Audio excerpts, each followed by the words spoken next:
Hello everyone, स्वागत है आप सभी का यूट्यूब चैनल सॉल्यूशन हब पर। मैं हूं सौरभ और आज हम कंटिन्यू करेंगे क्लास 6 कंप्यूटर की एडिशनल बुक हाइपरलिंक का chapter number 5 applying formatting effects. ये हमारे इस चैप्टर के सेकंड वीडियो है, यानी कि इसका सेकंड पार्ट है। एक पार्ट हम ऑलरेडी कर चुके हैं जिसमें हमने इसके 4 पेजेस कवर कर लिए थे।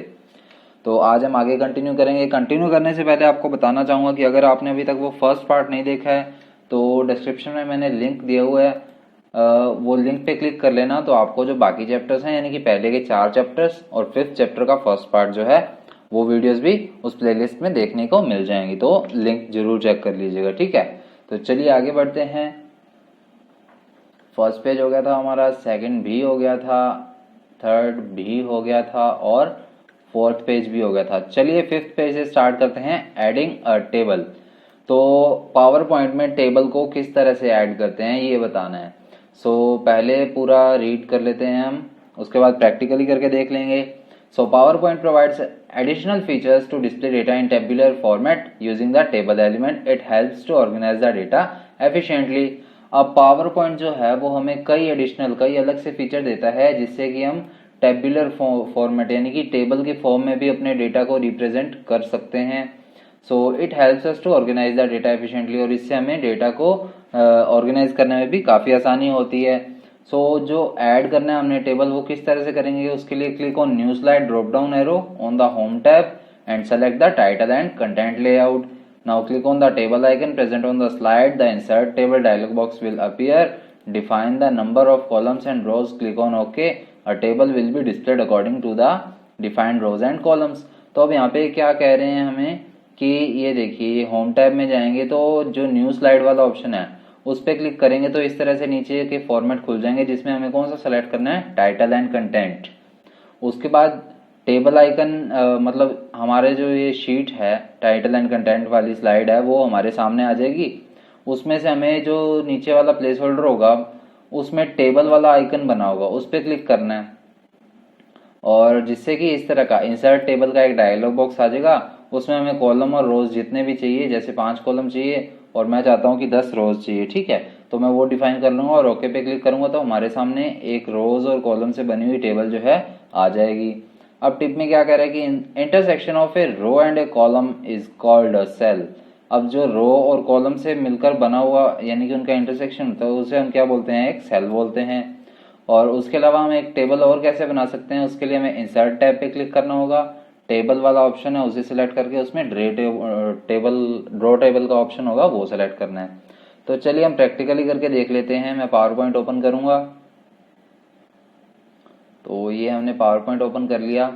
इसमें हमें बताया गया था कि होम टैब में न्यू स्लाइड का ऑप्शन होगा, तो ये रहा न्यू स्लाइड का। इस पर क्लिक किया तो ये इस तरह से विंडो आ गई, ड्रॉप डाउन विंडो, जिसमें हमें टाइटल एंड कंटेंट वाला ऑप्शन सेलेक्ट करना है। तो ये मैंने सेलेक्ट किया तो ये देखिए एक शीट हमारे सामने आ गई।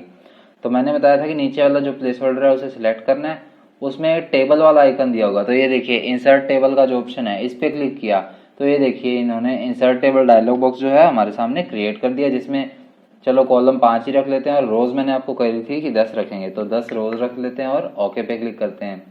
तो ये देखिए 5 कॉलम्स और 10 रोज से बनी हुई जो एक टेबल है वो हमारे सामने आ चुकी है। तो इसमें अगर हम जैसे जैसे डेटा एंटर करेंगे उसी तरह से ये डेटा फिल होता जाएगा टेबल में, ठीक है।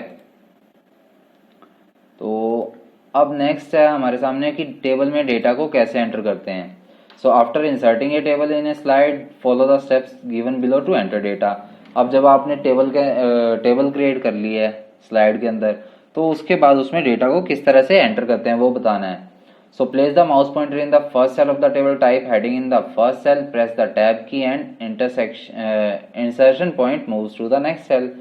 अब ये हमें बता रहे हैं बुक के अंदर कि पहला जो सेल है उस पर क्लिक कीजिए। टेबल के अंदर जो पहला सेल होगा उस पर क्लिक कीजिए और उसमें आप जो भी हेडिंग डालना चाहते हैं पहले सेल में वो डालिए। उसके बाद आपके जो कीबोर्ड है उसमें एक टैब की होगी। टैब की कहाँ होती है मैं आपको दिखा देता हूँ।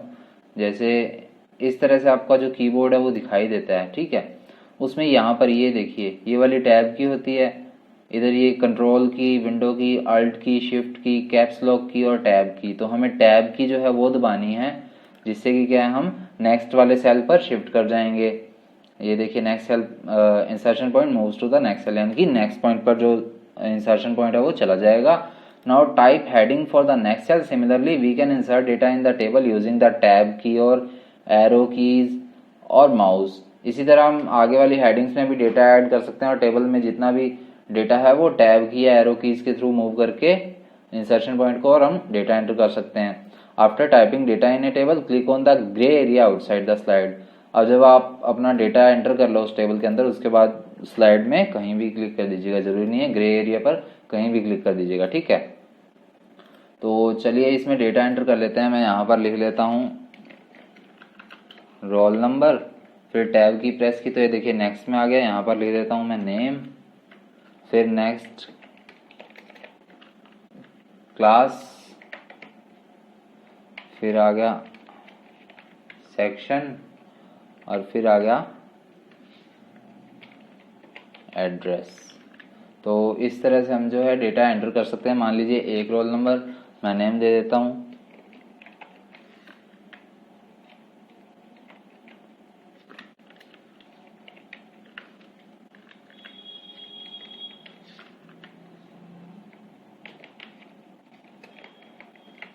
और इसी तरह से जो हम डेटा है ऐड कर सकते हैं जितने मर्जी, ठीक है। तो यहाँ पर मैंने 2 ही डेटा एंटर करूँगा क्योंकि हमारे पास इतना टाइम भी नहीं है। तो अब 2 डेटा एंटर हो गए हैं। अब ये देखिए इन्होंने कहा था एक ग्रे वाला एरिया होगा, इस पर क्लिक कर दीजिएगा, हमने क्लिक कर दिया। आप बाहर कहीं भी क्लिक कर दो, ये देखिए तो हमारा टेबल जो है इस तरह से डेटा हम जितने भी चाहे एंटर कर सकते हैं और ऐड भी कर सकते हैं। और अब नेक्स्ट है टेबल टूल्स। टेबल टूल्स का क्या काम होता है? When you insert a table in PowerPoint 2007, a new tab table tools appear। अब जब आप टेबल ऐड करते हैं किसी पावरपॉइंट के अंदर अगर आप टेबल ऐड करेंगे तो एक नया टैब जो है टेबल टूल्स के नाम से आ जाएगा। There are various number of tools present on the design and layout tabs using which you can apply borders and shadings, draw table, table styles, merge cells, split cells, etc. These tools are helpful by formatting a table in the slide। अब हमें यहाँ बताया जा रहा है कि ये जो टेबल टूल्स वाला, ये देखिए जहाँ पर मैं क्लिक कर रहा हूँ एग्जैक्टली टेबल टूल्स वाला टैब आ गया। इसमें 2 टैब होंगे, डिजाइन टैब और लेआउट टैब। इसके अंदर काफी सारे ऑप्शंस होते हैं जैसे border, shading, draw table, table style, merge cells, split cells और भी सारे टूल्स होते हैं काफी सारे। और ये टूल हमें क्या करते हैं, एक टेबल को फॉर्मेट करने में हमें काफी ज्यादा हेल्प करते हैं। सो अब पहला टूल आ रहा है बॉर्डर बटन। ये क्या करता है, adds border to a table in a variety of ways, ठीक है। ये बॉर्डर बटन का काम होता है। अब सेकंड टूल हमें बता रहे हैं pen colour tool. Pen colour tool का क्या काम होता है, changes the border colour. Pen style का changes the line style of the line to draw borders. तो चलिए शुरू से ही देख लेते हैं बॉर्डर बटन से। तो ये मैंने टेबल पे क्लिक कर लिया, तो ये देखिए टेबल टूल्स वाला टैब आ गया। अब इसमें डिजाइन में जाकर देख लेते हैं। ये देखिए बॉर्डर बटन वाला है, इसमें मान लीजिए मैं सारे बॉर्डर्स लगाना चाहता हूँ, ऑल बॉर्डर्स पे मैंने क्लिक कर दिया। तो ये देखिए हर एक सेल के बाद जो है बॉर्डर आ गया है, ठीक है। तो इस तरह से आप बॉर्डर ऐड कर सकते हैं। उसके बाद हमें पेन टूल का बता रहे थे, पेन कलर का। तो हमारा जो लिखने का है कलर, सॉरी आउटलाइनिंग का है, वो हम ऐड कर सकते हैं यहाँ पर। ये देखिए पेन कलर के थ्रू हम जैसे भी लाइन जो है कलरफुली ऐड ड्रॉ कर सकते हैं, जिस भी तरह करना चाहते हैं हम, ठीक है। तो जहां जहां भी आप करेंगे वहां वहां ये सेट होता जाएगा, ठीक है। ये देखिए बीच में रेड लाइन्स आती जा रही हैं, ये किस वजह से आ रही हैं, क्योंकि मैं पेन टूल यूज कर रहा हूँ यहाँ पर, ठीक है। और पेन टूल यूज करेंगे तो ऑब्वियस सी बात है ये हमारे सामने इस तरह से ही काम करेगा पेन टूल, ठीक है। और एक हमने यहाँ पर पढ़ा था पेन स्टाइल। तो पेन स्टाइल जो भी हम बॉर्डर रखते हैं उसका स्टाइलिंग किस तरह से होगी। मान लीजिए मैं यहाँ पर साइड में एक बॉक्स बनाता हूँ, तो वो देखिएगा आप डॉटेड शेड में होगा बॉक्स। ये देखिए हल्के हल्के डॉटेड शेड में। तो दोबारा दिखा देता हूँ आपको साइड में करके। ये देखिए अब ध्यान से देखिए, यहाँ पर डॉटेड लाइन से दिख रही हैं आपको बॉक्स में, ठीक है। तो इस तरह से पेन स्टाइल भी काम करता है, ठीक है। अब नेक्स्ट है स्प्लिट सेल और मर्ज सेल्स और अलाइनमेंट। तो इनका क्या काम है, स्प्लिट सेल है divide the cells further into separate cells, rows और कॉलम्स। स्प्लिट सेल क्या काम करता है कि अगर हम कोई सेल है उसको भी सेपरेट करना चाहते हैं एक सेल को, तो वो कर सकते हैं। और मर्ज सेल में हम काफ़ी सारे सेल्स को एक सिंगल सेल में बदल सकते हैं। और अलाइनमेंट में it refers to the positioning of a text in a table. By default the text is align to the top of a cell. मान लीजिए आपका सेल काफ़ी ज़्यादा बड़ा है, तो उसमें अलाइनमेंट आप बिल्कुल ऊपर की तरफ देखना चाहते हैं, सेंटर में देखना चाहते हैं, नीचे की तरफ देखना चाहते हैं, तो वो अलाइनमेंट के थ्रू हम सेट कर सकते हैं। तो ये देख लीजिए, मान लीजिए अब ये वाला जो कॉलम है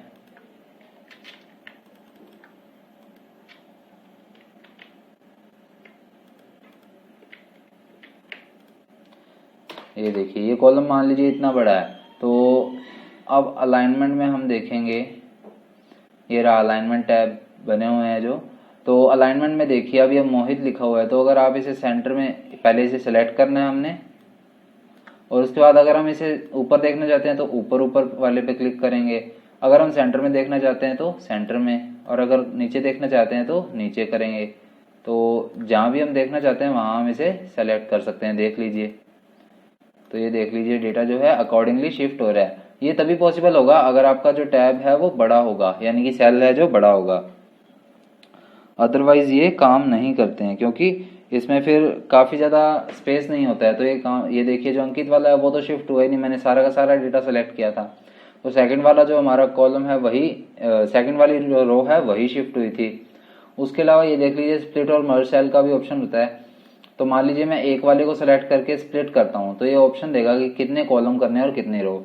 तो हम 2 कॉलम और 1 रो करेंगे, तो इसी के अंदर ये देखिए 2 पार्टीशन हो गए, ठीक है। और मान लीजिए मैं अब इन्हें ही स्प्लिट करना मर्ज करना चाहता हूँ, तो मर्ज करूँगा तो ये एक ही सेल में मर्ज हो जाएगा। अगर मैं इस पूरे को भी मर्ज कर दूंगा तो ये एक ही सेल बन जाएगा। देख लीजिए, ये पूरा का पूरा एक सेल में ही तब्दील हो गया।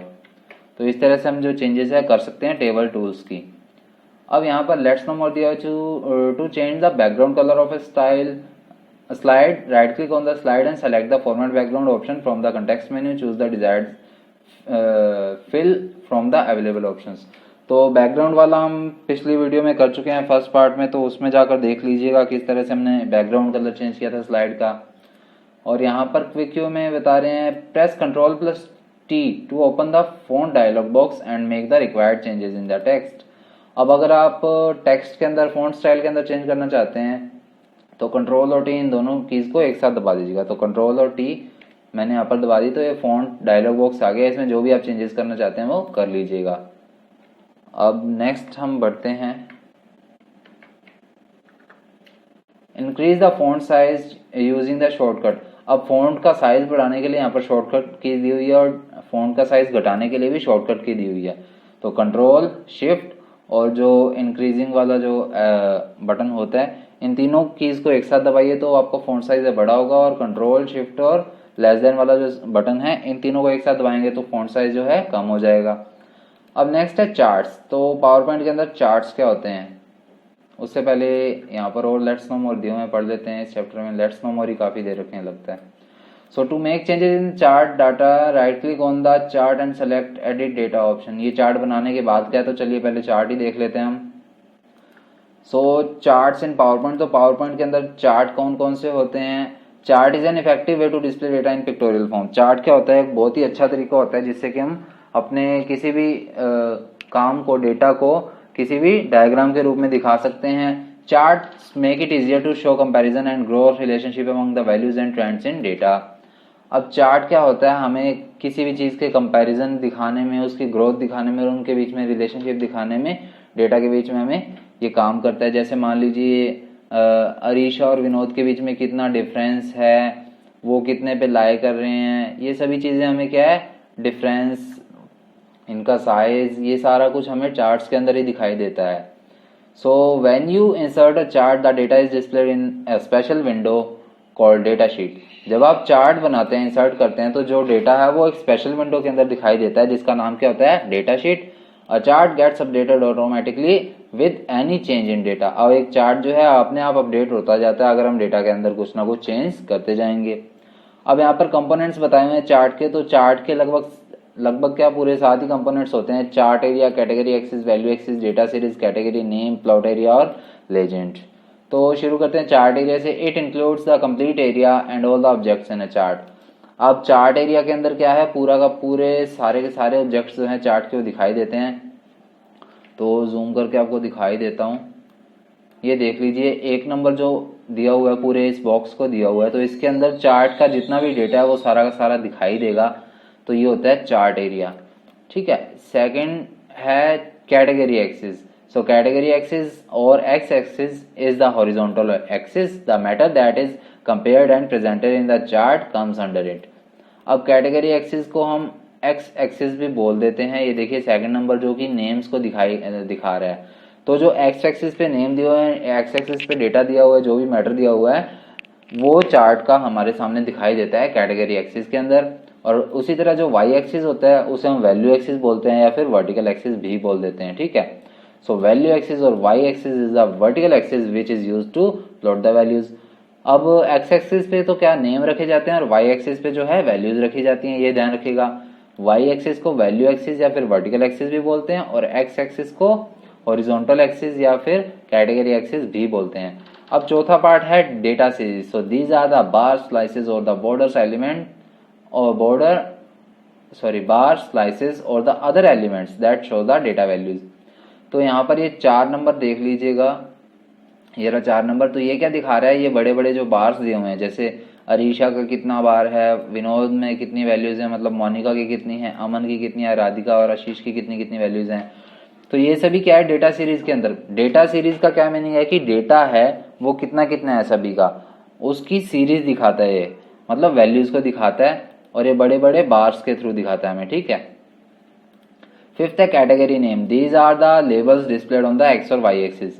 तो ये देख लीजिए 5 नंबर इसको इंडिकेट कर रहा है मार्क्स को। तो ये वाई एक्सिस का और एक्स एक्सिस का हमने देखा था नेम बता रहे हैं, तो नेम वाला ही होगा। तो जो लेबल होते हैं इनके एक्स या वाई एक्सिस के, उन्हें हम क्या बोलते हैं, कैटेगरी नेम। अब नेक्स्ट है plot area. It is a window with in the chart area. अब प्लॉट एरिया क्या होती है, चार्ट एरिया के अंदर ही एक विंडो होती है। 1 नंबर क्या है, पूरा का पूरा चार्ट एरिया है। और ये देख लीजिए 6 नंबर जो हमें दिखा रहा है, ये क्या दिखा रहा है, जो मतलब डेटा सीरीज है वो कितने कितने एरिया में आ रही है, वो सारा कुछ दिखा रहा है प्लॉट एरिया के अंदर। तो मतलब सिर्फ डेटा सीरीज को जो दिखाएगा पूरा एरिया, वो क्या होगा, हमारा plot area. It contains the actual chart itself and includes plotted data, data series, category and value axis. अब इसके अंदर पूरा का पूरा जो चार्ट का पोर्शन है वो दिखाई देता है, मतलब एक्चुअल चार्ट जो होता है वो दिखाई देता है। और लेजेंड क्या होता है, it depicts the colour pattern और symbols assigned to the data series. अब लेजेंड का क्या काम होता है कि जिस भी चीज को, मतलब जैसे अरीशा और विनोद, मोनिका, अमन, राधिका, आशीष, इन सभी को जो जो कलर दिए गए हैं वो कलर हमें किस में दिखाई देते हैं, लेजेंड बॉक्स के अंदर। ये देख लीजिए ये लेजेंड बॉक्स होता है, इसमें कलर दिखाई देते हैं। अब नेक्स्ट है हमारा क्रिएटिंग अ चार्ट। तो एक चार्ट कैसे क्रिएट करते हैं। So to create a chart on the slide follow these steps. अगर आपको एक चार्ट क्रिएट करना है तो उसके लिए इन स्टेप्स को फॉलो करना होगा। So click on the layout button and select the title and content layout from the drop down menu. Select the click to add title place holder and type monthly expenses. तो अब हमें क्या बताया जा रहा है कि चार्ट को कैसे क्रिएट करते हैं।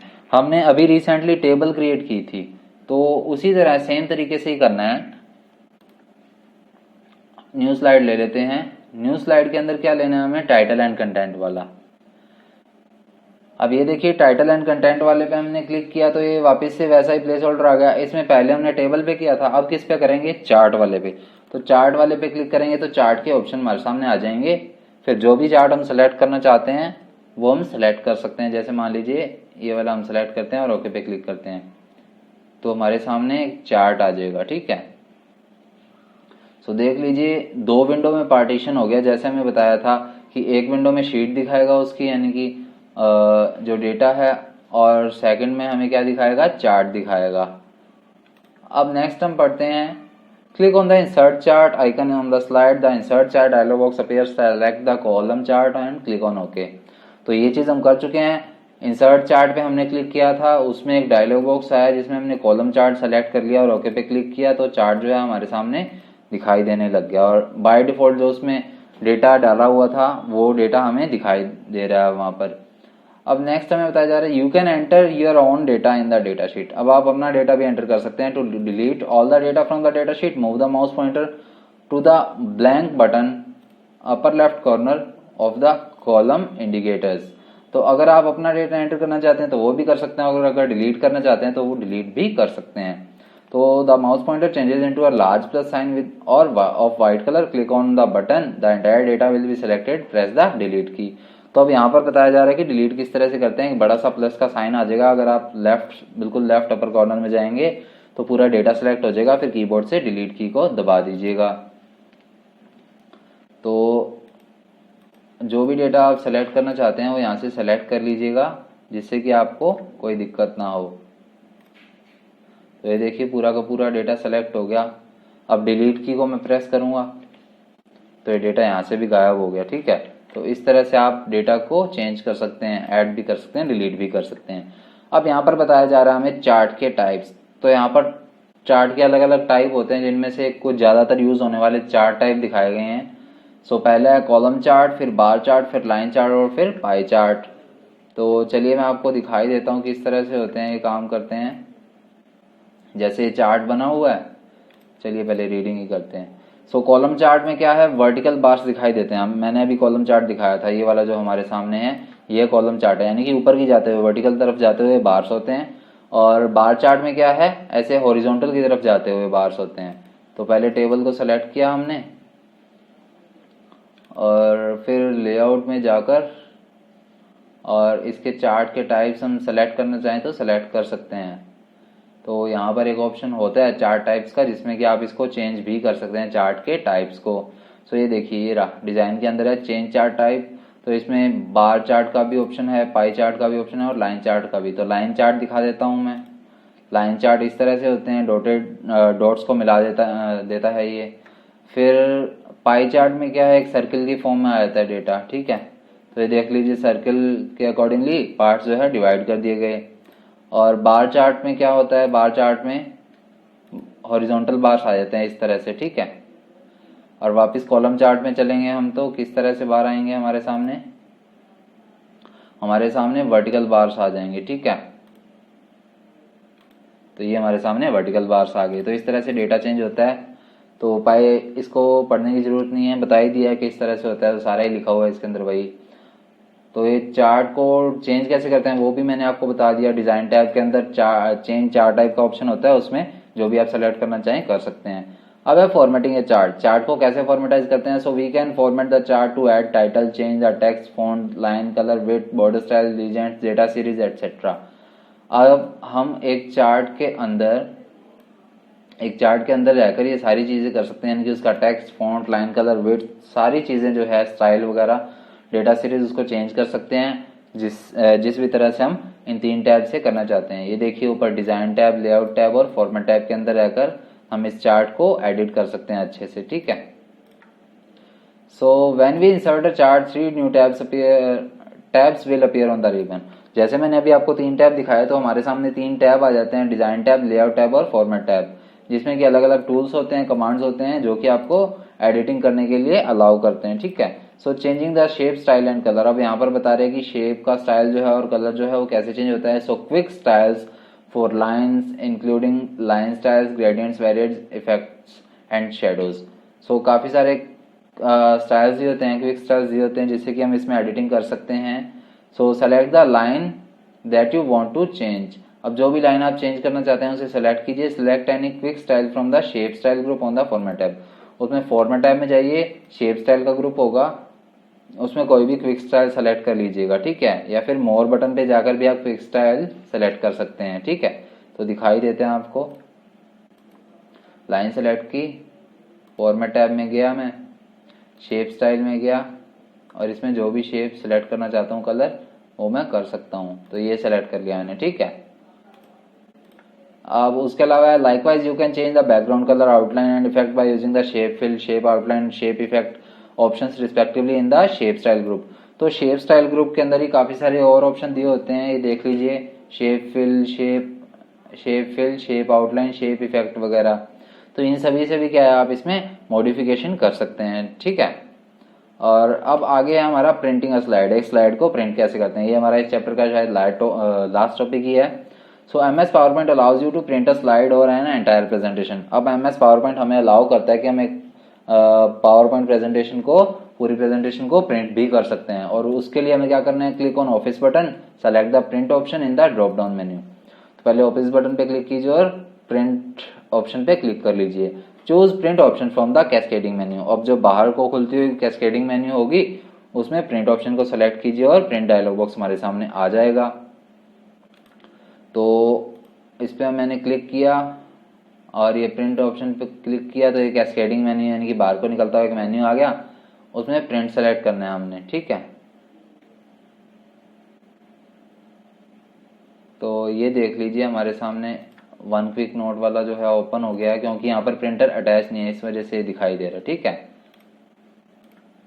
So select the printer that you want to use from the drop down menu of the name box. अब यहाँ पर नेम बॉक्स भी दिया होगा, उसमें से आप जो भी सिलेक्ट करना चाहते हैं प्रिंटर, अगर आपके अटैच्ड हैं, जैसे देखिए प्रिंटर के ऑप्शन है, तो यहाँ पर मैंने सेलेक्ट किया है सेंड टू वन नोट 2010। तो इसमें जो भी आपका अगर प्रिंटर लगा होगा तो उसके थ्रू आप इसे जो है प्रिंट कर सकते हैं। ठीक है, उसके अलावा सेटिंग्स में इसका साइज सेलेक्ट कर सकते हैं और साइड सेलेक्ट कर सकते हैं, 1 या 2 साइड करना है। उसके अलावा कलर, कोलिकेटेड वगैरह सब कुछ सेलेक्ट कर सकते हैं आप इसमें। ठीक है, प्रिंट के थ्रू। और select the print range as per your requirement, जितने भी पेजेस आपको चाहिए उस तरह से आप पेज जो हैं वो सेलेक्ट कर सकते हैं।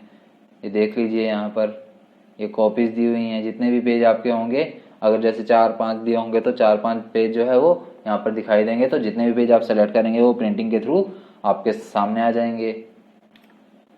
और slides option is selected by default in print word box, click on okay. अब स्लाइड्स का जो ऑप्शन है वो ऑटोमेटिकली सेलेक्ट होता है कितनी स्लाइड्स हैं, और उसके बाद आपको ओके पे ही क्लिक करना है, जिससे कि प्रिंट जो है वो स्टार्ट हो जाएगा। तो प्रिंट पे सेलेक्ट कीजिएगा, अगर आपका प्रिंटर अटैच है तो ओके पे भी क्लिक कर दीजिएगा। ठीक है, तो इसी के साथ हमारा जो चैप्टर है कंप्लीट हो गया है। तो मिलेंगे नेक्स्ट वीडियो में इसके क्वेश्चन आंसर्स के साथ, तब तक के लिए बाकी वीडियोस को भी ज़रूर देखिएगा। Thank you.